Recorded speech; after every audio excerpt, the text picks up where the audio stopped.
Hey everybody, welcome back to Daily Dose Radio here in the Bible Bistro. And today in the Bible Bistro, we're looking at verses 9 and 10 in Psalm 2. Yesterday we talked about the New Testament's use of Psalm 2 verses 7. And today we're going to look at verses 9 and 10. And I'll also make comment about 11, but then I'm going to save 11 and 12 mostly for Friday. So here's verses 9 and 10. You shall break them with a scepter of iron, like vessels of the potter, they will be shattered. So now, O kings, act prudently. Be admonished, O judges of the earth. Now let me read verse 11 as well. Serve the Lord in reverence and rejoice in trembling. Now who's he talking about there? When he says, you shall break them with a scepter of iron. Of course, this is the Lord speaking to his anointed, that is Christ, and he says you will break them with a scepter of iron. The them is who? The nations, the remotest parts of the earth, and those kings that we were talking about up there in verses 1 through 3. They gather together, they make their counsel against the Lord, and when they make their counsel against the Lord, something happens. They set themselves against him. Now, the Lord's king is on the throne. Not only is he there seated on the throne, not only does he have heaven's authority behind him and in him, but he also has a rod of iron with which he is going to execute justice and judgment.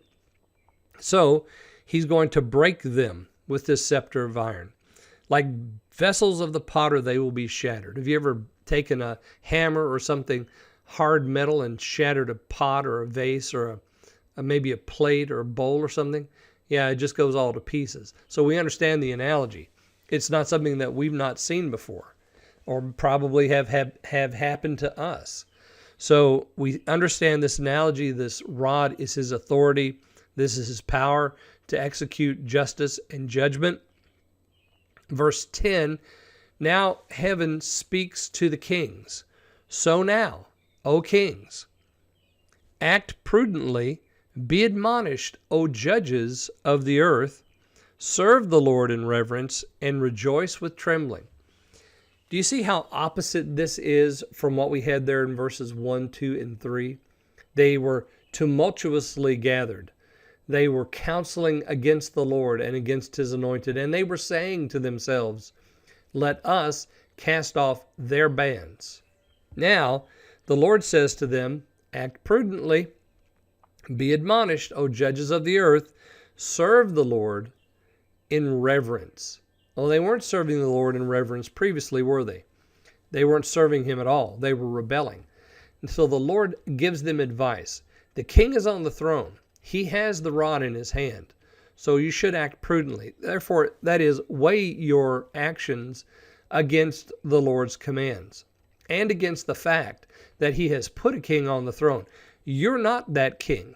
You may be on a throne, but you're not the king that the Lord has put on the throne. You see, so a lot of times we have our own little fiefdoms, and we think we're sort of big shots, and we're going to do things our way and nobody else's way. But the Lord says to us as well, act prudently, because there is a king on the throne, and it ain't you. And he's in charge. And so serve, as he says there in verse 11, serve the Lord in reverence. They weren't serving the Lord in reverence previously, were they? No, they were serving themselves, their own interests. Again, little man in his little day, in his little fiefdoms on the earth, making a loud noise. But as Isaiah said of Rezin and son of Remaliah, they're like smoking firebrands, all smoke, no fire. No heat, a lot of noise, a lot of display, but that's about it. Okay, join me tomorrow. We're going to look at verses 11 and 12, and I hope you'll join me then here in the Bible Bistro for Daily Dose Radio.